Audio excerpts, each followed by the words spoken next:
Kung mayroong isang bagay na gusto ng mga automaker, ito ay ang paghiram ng isang magandang idea sa ibang mga kakompetensya. Minsan na ito isang styling cue, minsan isang recipe ng powertrain, at kung minsan ito ay isang buong stunt na ginawa sa isang malamat na hagdanan ng bundok sa China. Ngunit nang subukan ng Chery na muling likhain ang 2018 Dragon Challenge ng Land Rover sa Heaven's Gate ng China, mabilis na bumaba ang mga pangyayari. Sa literal, noong 2018, naging global headline ang Land Rover nang ang isang Range Rover Sports plug hybrid crossover nito ay umakyat ng 999 na hakbang, humigit kumulang 328 na talampakan o may katumbas ng 100 metro na may hillside na pakyat. Pagkatapos tumawid sa 99 na talampakan pagliko sa Tianmen Mountain Road.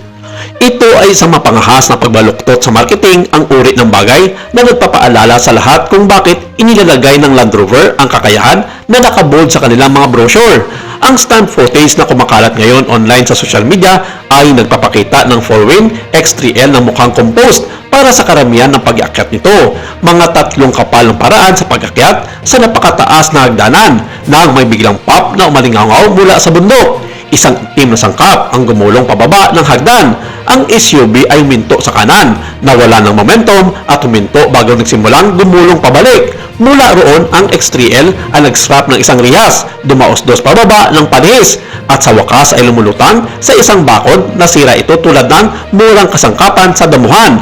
Ang sasakyan ay tumarsik, humihingal at pagkatapos ay maawaing naputol ang clip. Hindi na kailangang sabihin, si Chery ay nagkaroon ng ilang paliwanag na dapat gawin para sa hindi pagkopya sa pagkakyat sa hagdanan ng Range Rover. Ang kumpanya ay mabilis na tumalon sa social media at nag-issue ng paghingi ng tawad na nagsasabing ang November 12 Extreme Challenge test nito ay nagambala ng isang hindi inaasahang insidente. Ang isang paunang pagsisiyasat ay nagsiwalat ng isang lubid ng pagkaligtasan na kabalintunaang nilayon upang maiwasan ang sakuna ay humiwalay at nagkasalikop sa kanang gulong sa harap. Sa pag-jam ng gulong, ang powertrain ay hindi makapagatid ng metalikang kwentas na iniwan ang SUV na walang magawa sa madulas at sa napakataas na hagdanan.